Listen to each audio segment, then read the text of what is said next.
On va pas sortir des acides gras et on va parler des acides gras conjugués. Alors les acides gras conjugués, c'est quelque chose qui est un petit peu particulier. Ce sont des acides gras polyinsaturés, mais ce sont des isomères de ces acides gras polyinsaturés et plus particulièrement de l'acide linoléique, c'est-à-dire de l'oméga 6 et non pas de l'oméga 3. Alors on dit qu'ils sont méthylène interrompus en position trans. Qu'est-ce que ça veut dire? Juste un petit rappel. Vous avez ici l'acide linoléique. Alors, en termes de nomenclature, je crois que c'est important.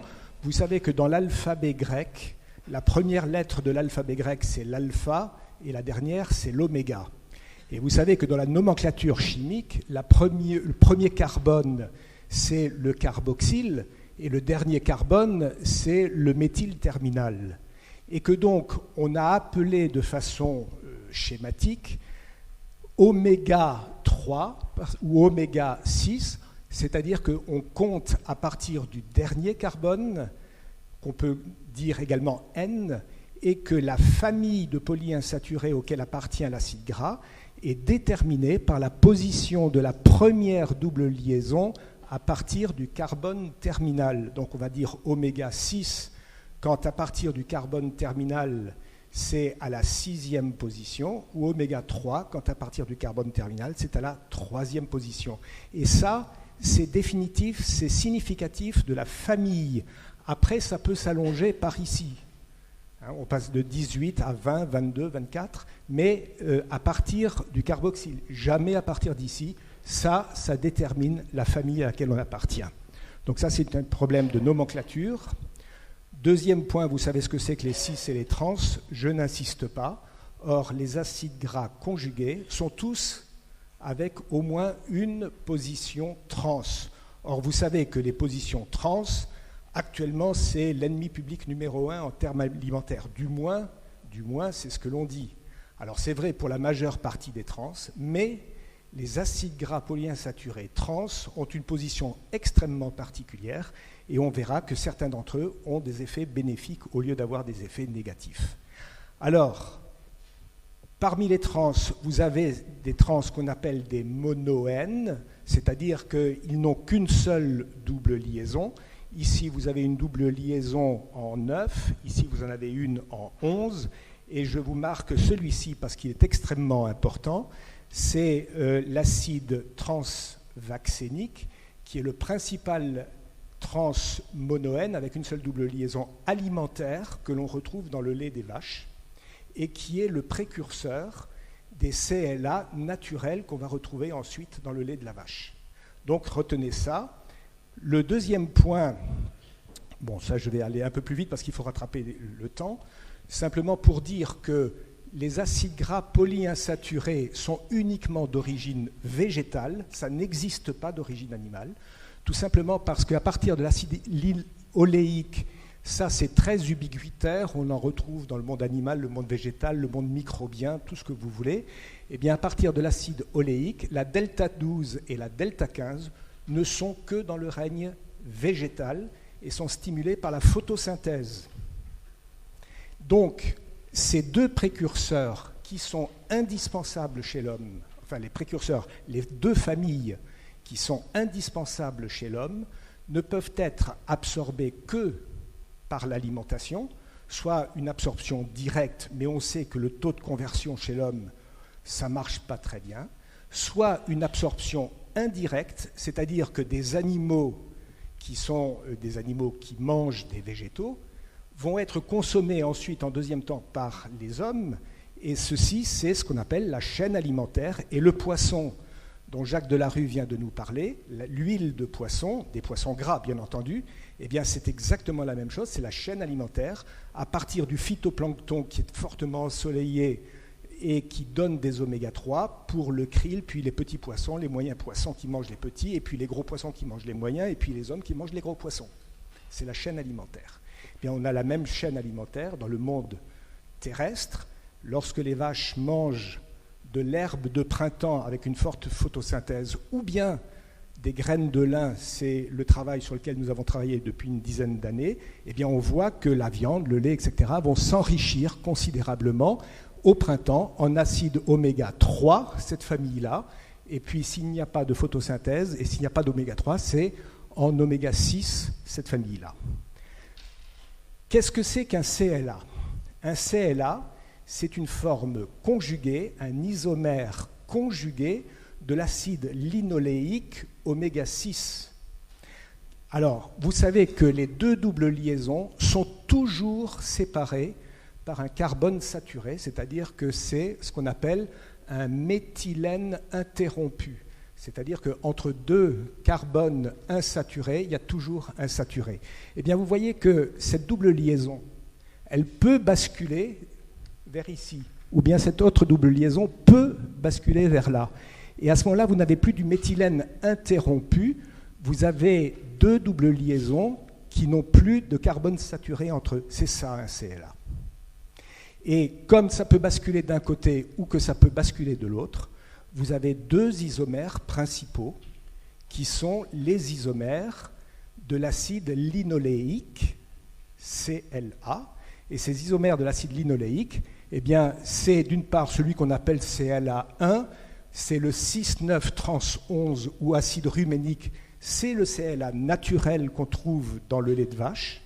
Et puis vous avez le trans-10-6,12, simplement parce que ça a basculé de l'autre côté, qui est un CLA, lui, artificiel. Alors, la production, eh bien, grosso modo, deux origines, technologique et animale.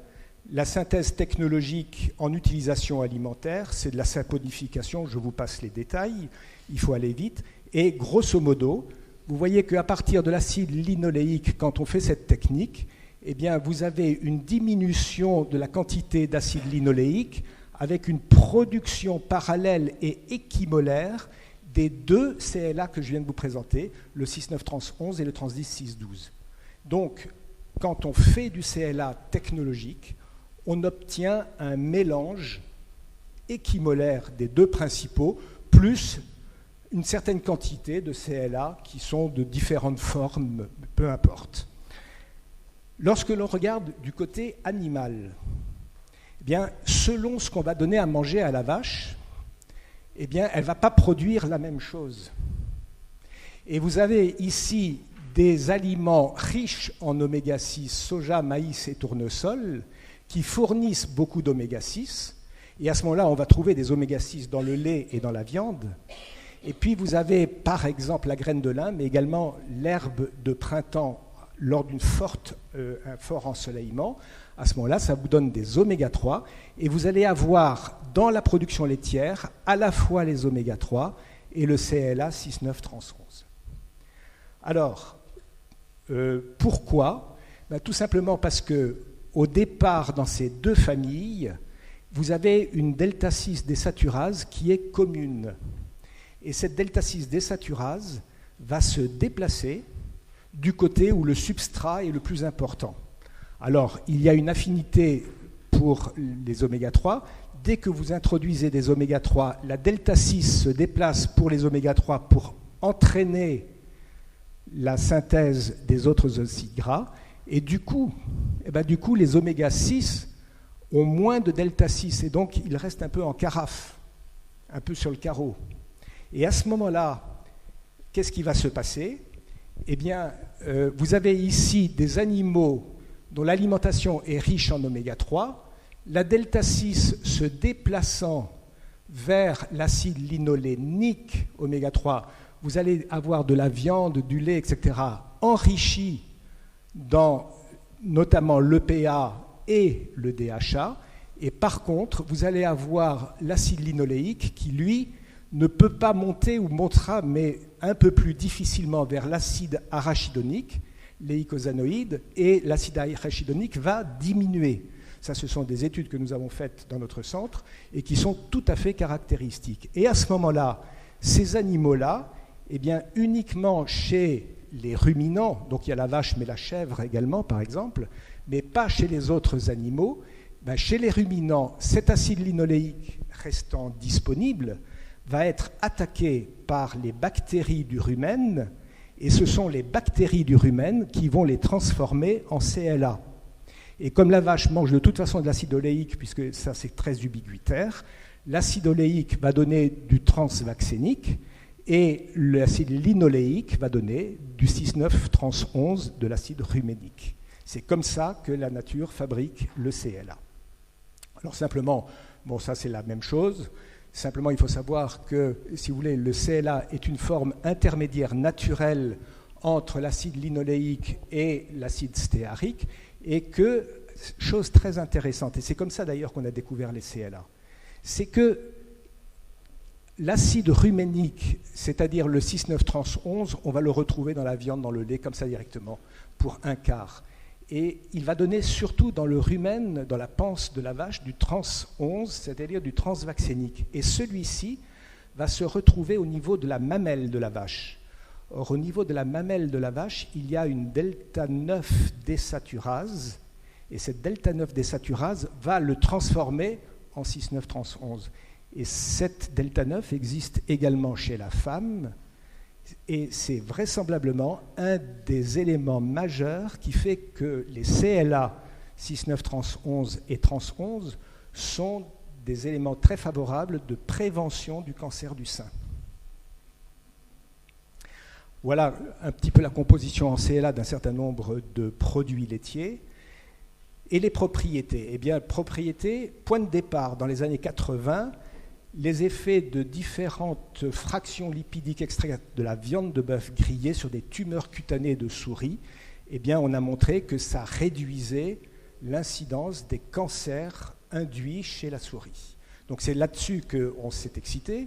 Et en fait, aujourd'hui, eh bien, c'est pas tellement l'aspect anticancéreux qui est étudié, mais c'est l'aspect anti-obésité, puisque c'est là-dessus que l'ensemble des industriels ont axé leurs recherches pour promouvoir aujourd'hui les CLA. Alors il y a eu un certain nombre d'études, comme on est un peu en retard, je vais aller très rapidement. Simplement, aujourd'hui...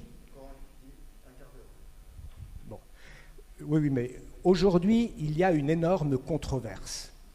La controverse, c'est quoi? D'abord de dire, il n'y a pas que deux CLA, le naturel et puis l'autre. Il y en a plein d'autres, mais qu'on ne connaît pas très bien. C'est la petite bande en bas de mon graphique tout à l'heure. Deuxième point, c'est qu'il s'agit de l'isomère naturel, celui qu'on retrouve dans le lait, mais à ce moment-là, quand on regarde un peu, ça ne donne pas grand-chose. Ça ne donne pas grand-chose, et les gens sont un peu dubitatifs. Et quand on prend l'autre isomère, l'artificiel, celui qui est fabriqué industriellement, le trans-10-6,12, alors celui-là, ça marche sur le poids, mais ça a des effets toxiques qui sont extrêmement importants. Donc, faut-il le donner quand même? Et puis, l'autre polémique, c'est de dire, quand on mélange les deux, eh bien, on n'est pas sûr que ça marche. Quelquefois, ça marche, quelquefois, ça ne marche pas.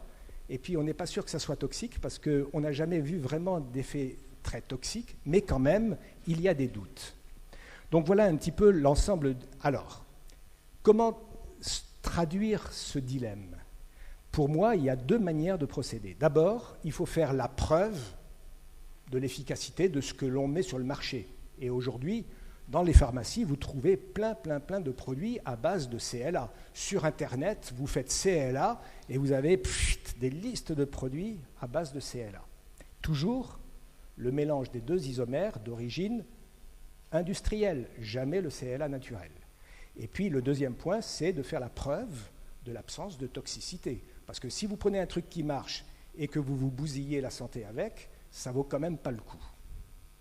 Donc, où est-ce que nous en sommes? Alors, je suis membre des experts en nutrition de l'AFSA. L'AFSA, c'est l'Agence française de sécurité sanitaire des aliments, qui est l'autorité qui donne l'autorisation de mise sur le marché, si je puis dire, même ça c'est du médicament, mais avec une allégation santé, jusqu'à ce que l'autorité européenne, l'EFSA, prenne le relais actuellement.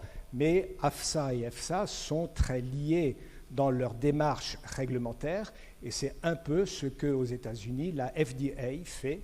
Et on verra que je vous apporterai un petit peu les commentaires des trois autorités sanitaires sur ces produits. Alors, si je veux faire l'apport de la preuve, pour moi, il y a une manière très rigoureuse qui est ce qu'on appelle grosso modo les critères de Hill. Les critères de Hill, c'est quoi ? Eh bien, c'est d'abord la constance de l'association. C'est-à-dire que quand j'ai un certain nombre d'études, il faut absolument que toutes les études soient concordantes pour la majeure partie d'entre elles, parce que s'il y a une divergence, ça veut dire qu'on n'est pas tout à fait d'accord. Il faut qu'il y ait une force d'association, c'est-à-dire c'est la valeur du risque relatif. Quand vous lisez une publication, vous voyez souvent le RR, et il faut qu'il y ait une forte corrélation entre le produit et l'effet escompté. Ensuite, il faut une relation dose à effet. Plus j'augmente, plus ça marche.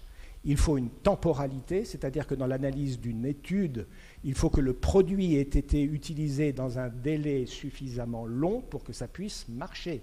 Parce que si vous le faites pendant une semaine, il y a peu de chances que ça marche. Il faut que ça soit suffisamment long. Il faut qu'il y ait une plausibilité biologique, c'est-à-dire que j'ai une interprétation mécanistique. Et enfin, il faut que des études expérimentales qui sous-tendent le mécanisme biologique puissent m'apporter la preuve que c'est comme ça que ça marche. Si j'ai tous ces critères, je peux dire que ça marche. Or, vous voyez que par rapport aux produits qui sont mis sur le marché actuellement, eh bien, il y en a très peu qui remplissent l'ensemble de ces conditions. Et si on remplit ces conditions, on pourra dire que la relation est convaincante si la majeure partie des critères sont remplis, que la relation est probable si la plupart des critères sont remplis, même s'il y a quelques gags dans l'analyse.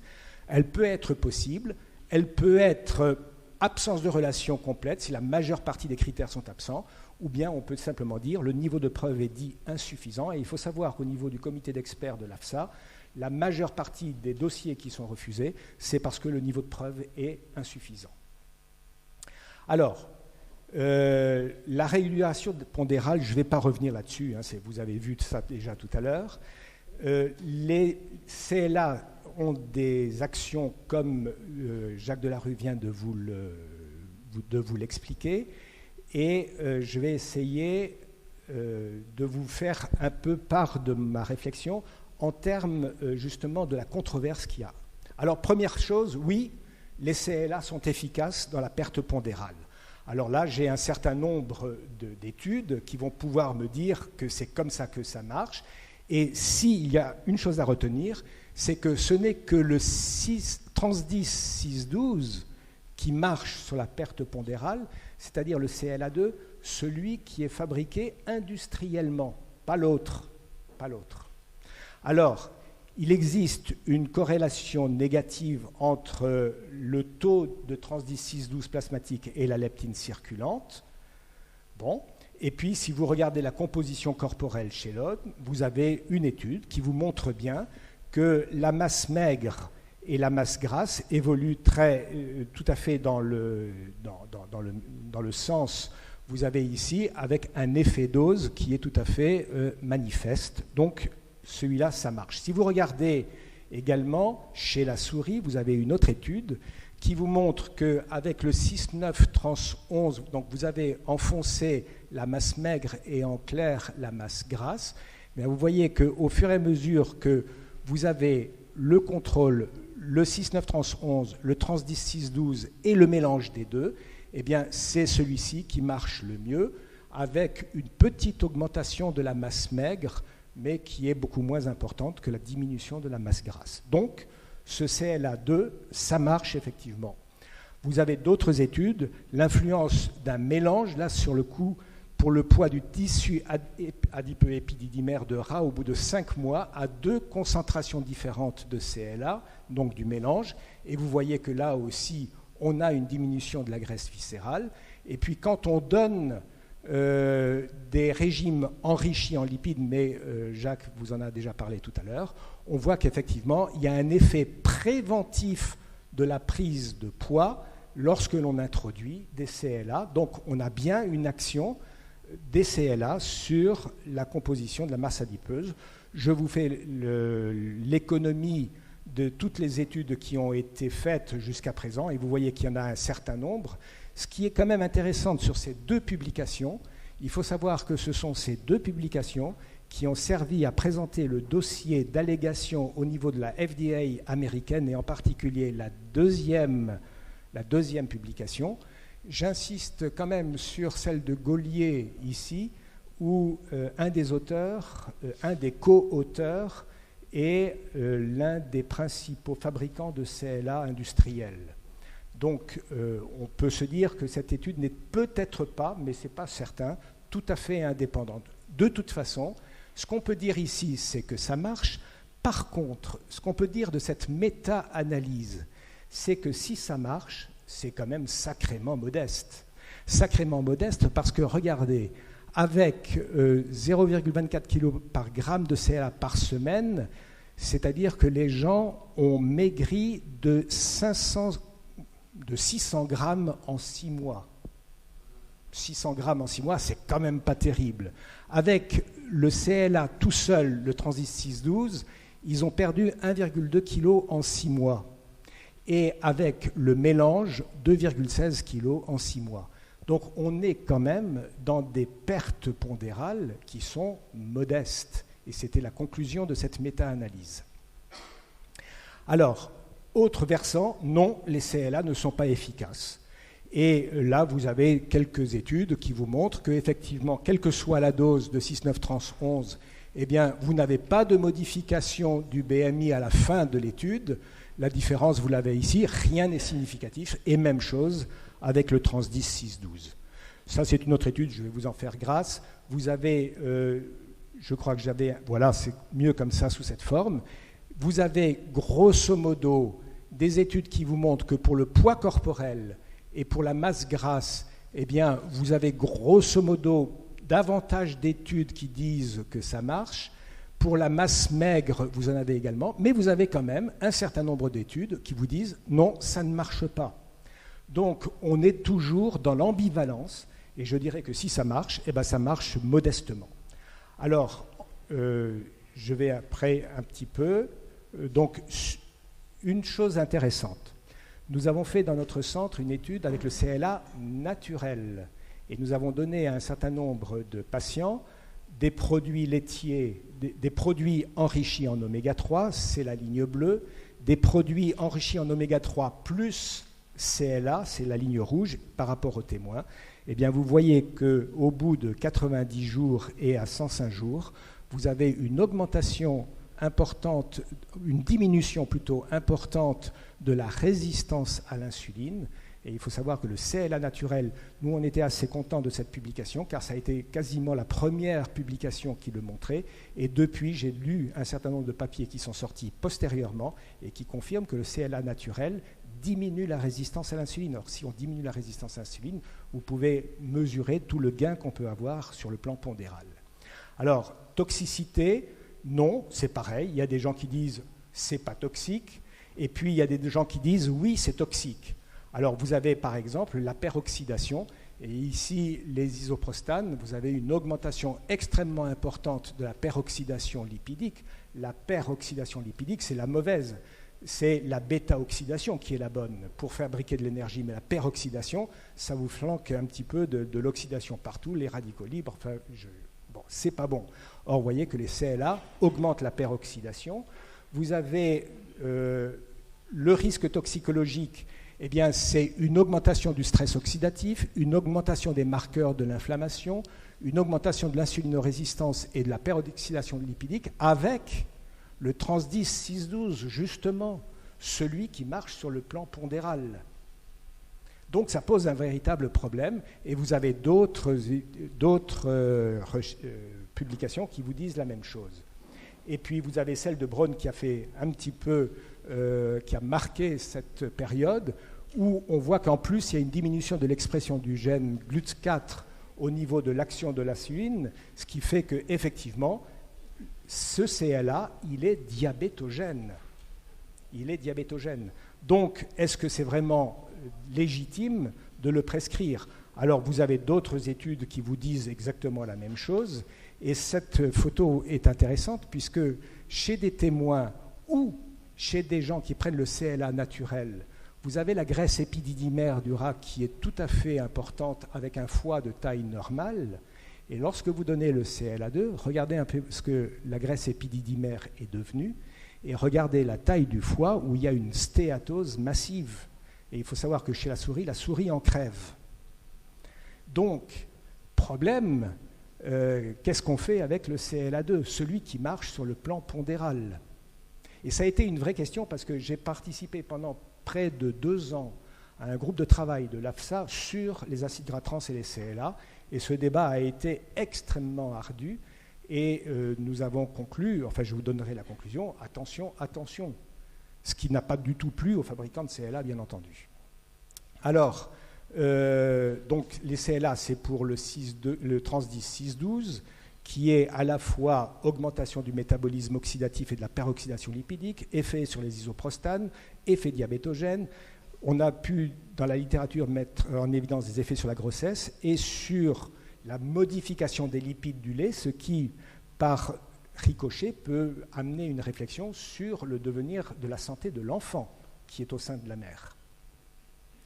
Bon, ça, c'est pour vous montrer que finalement, entre les deux, c'est quasiment opposé, mais que par contre, pour le mix, on a un très gros point d'interrogation, parce que c'est comme si le CLA1, le naturel, camouflait les effets toxiques du CLA2.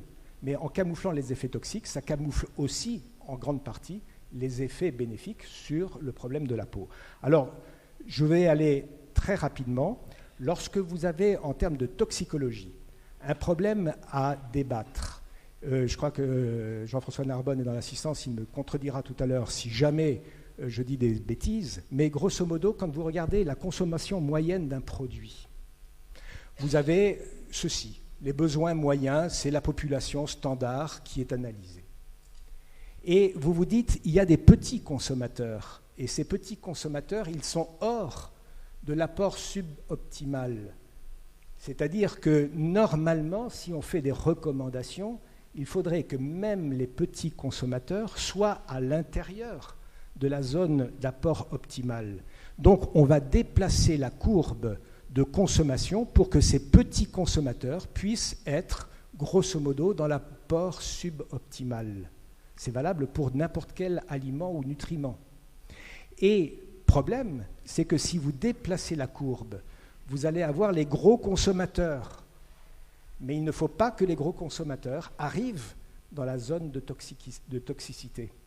Et c'est tout le problème de savoir jusqu'où on va conseiller les ANC, c'est les apports nutritionnels conseillés, jusqu'où on va pouvoir conseiller des apports nutritionnels qui font que les petits consommateurs sont dans les clous, mais que les gros consommateurs ne sont pas dans la zone à effet toxique.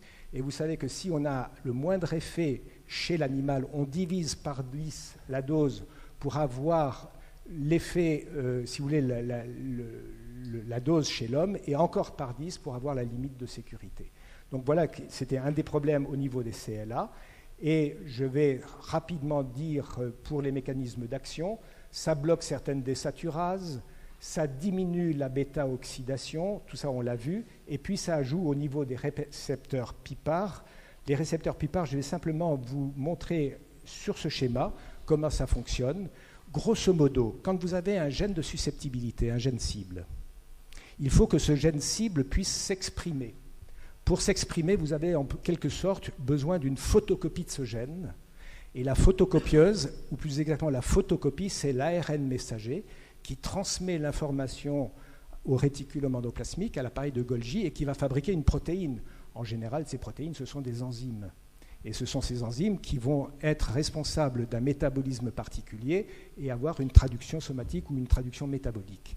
Eh bien, la photocopieuse en question, c'est une structure qu'on appelle l'élément de réponse au PIPAR. Et les PIPAR, ce sont des récepteurs nucléaires qui sont activés par les proliférateurs de peroxysomes. Eh bien, c'est comme s'il fallait une sorte de carte à puce pour enclencher la photocopieuse. Et cette carte à puce, ou plus exactement la puce, c'est ce récepteur. Si vous voulez, il faut la recharger, la puce. Et comment est-ce qu'on la recharge? Eh bien, on la recharge par un ligand qui est extérieur et qui va pouvoir dire ça va marcher pour la transcription ou bien je bloque la transcription. Ce qui vous explique que l'expression génique peut être modifiée par la qualité de ce que nous consommons. Et ça, c'est extrêmement important. Et ensuite, quand on a modifié l'expression génique, ça peut se transmettre de mère en fille ou fils. et après de génération en génération. C'est ce que nous avons pu montrer chez la souris. Alors, je vais aller un peu plus vite. Donc voilà.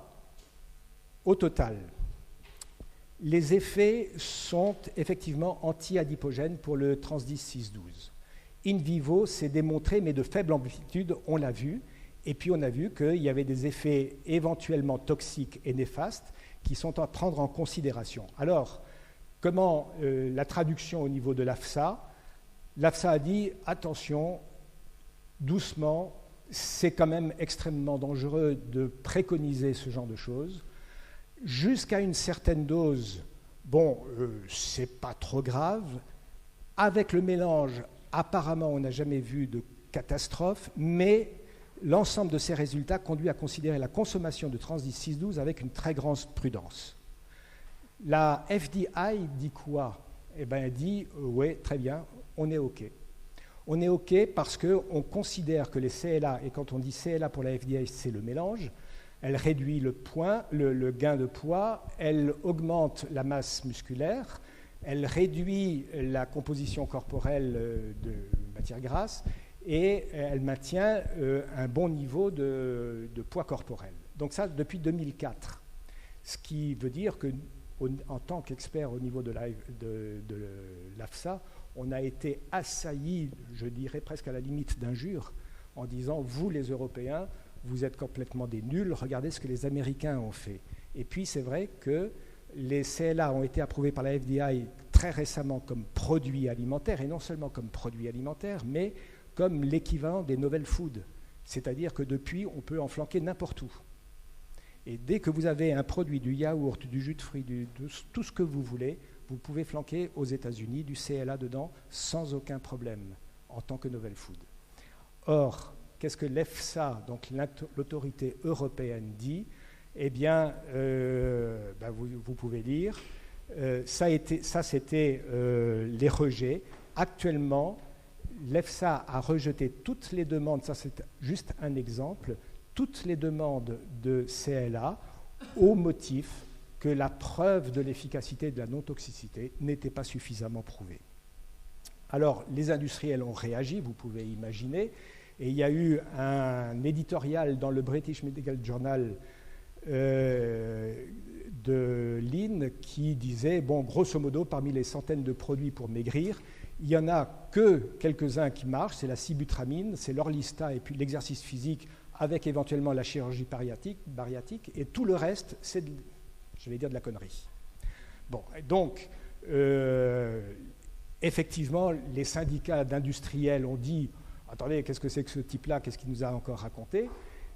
Ceci dit, c'est quand même la position de la majeure partie des scientifiques. Donc, le problème pour conclure, c'est que prudence avec les CLA, mais c'est vrai que ça marche, mais ça marche quand même de façon modeste.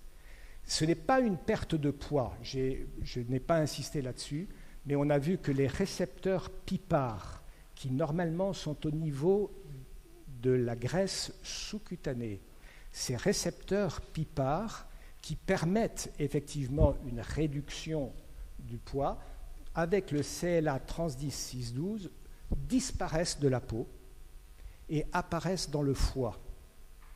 Autrement dit, on a effectivement une disparition de la graisse sous-cutanée. Alors la jolie nana qui veut aller sur la plage et qui commence à prendre du CLA au mois d'avril, mai, juin, pour aller sur la plage en juillet, ça marche. Mais pendant ce même temps, elle va avoir une augmentation de la masse grasse dans le foie et dans les muscles. Et si par malheur, cette fille est prédiabétique ou a une tendance génétique à être diabétique, elle va pouvoir déclencher un diabète de type 2. Donc, prudence, prudence, prudence. Ceci dit, il est certain qu'il y a d'autres avantages, et notamment sur le plan cancérologique, où actuellement il y a toute une recherche qui est faite, mais là on n'est plus dans l'aliment et on n'est plus dans le complément alimentaire, on est dans le médicament. Voilà ce que je voulais vous dire. Donc, pour chacun des deux isomères pris séparément, je vous en ai dit ce qu'il fallait, mais que globalement, si vous voulez vous occuper de quelqu'un comme ça, ben vous pouvez toujours y aller avec les CLA, ça ne marchera pas. hein, parce qu'on est vraiment dans des gains de poids extrêmement faibles. Voilà, je m'arrête là.